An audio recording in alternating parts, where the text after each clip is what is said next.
Hi, Aharon Rabinowitz here for RedGiantTV.com. Now, there are many things in life that go well together. Chocolate and peanut butter. Good God, it's heaven. Put the two together and it just goes perfectly. Some things, well, not as much. For example, particles and compositing. You see, I love to work with particle systems in my animation and compositing.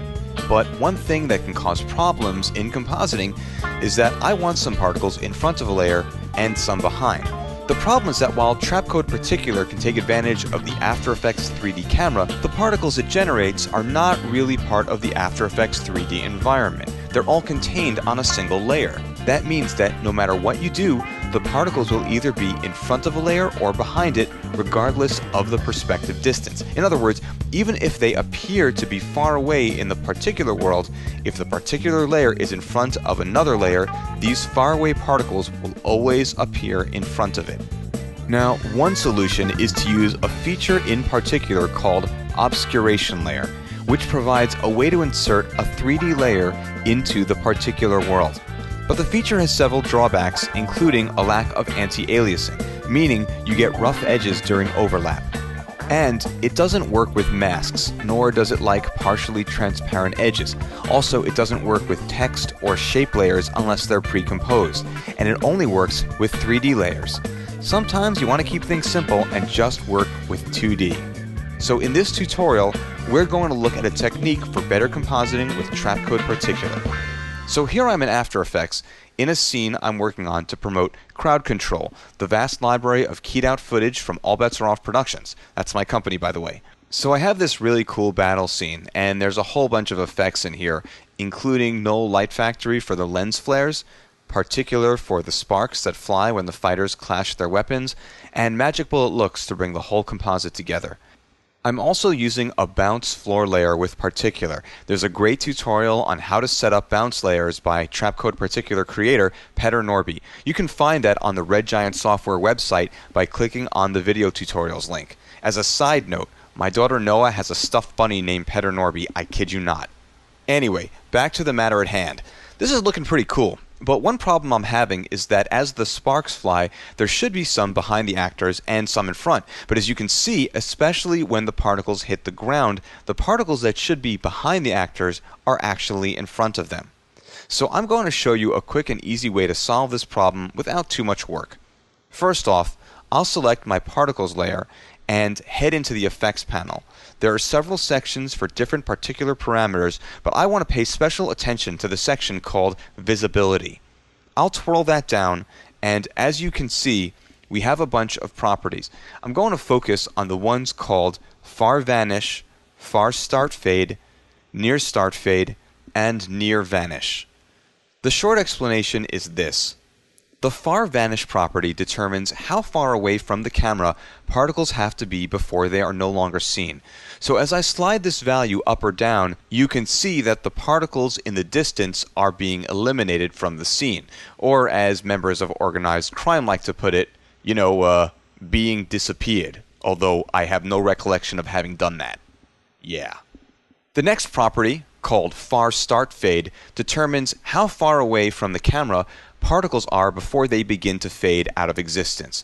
So as I slide this value up and down, you can see that particles begin to fade off in the distance before ultimately disappearing. The closer together your vanish and fade property are, the less gradual that fade would be because there's more room to fade over distance. So if my far vanish was set to 2000 and my far start fade was set to 500, there would be a much more gradual fade off into the distance than if, for example, my far start fade were set to 1000. In this way, you can control the amount of fade. By the same token, we also have the near vanish property, which determines how close to the camera particles are before they disappear.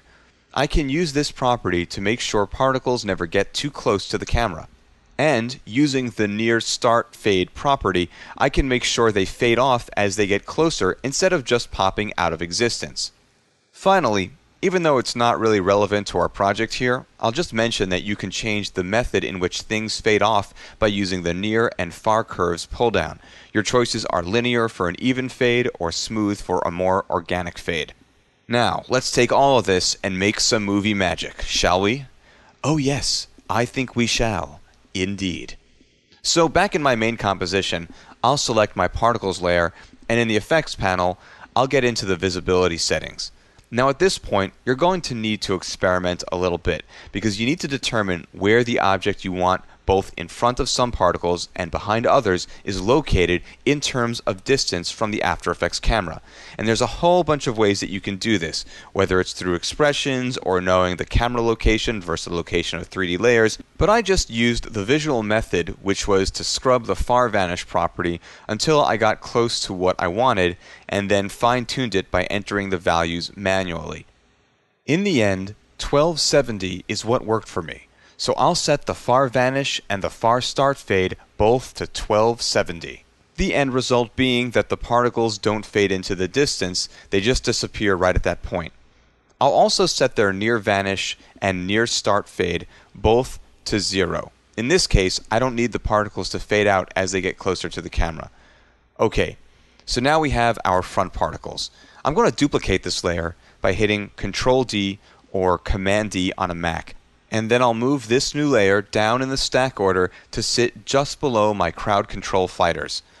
And then in the effects panel, I'll set the far vanish property to something really big, like 10,000. And I'll use the same value for the far start fade. The end result being that the particles won't fade out in the distance. They'll just disappear if they ever reach that far back, which in this case they won't.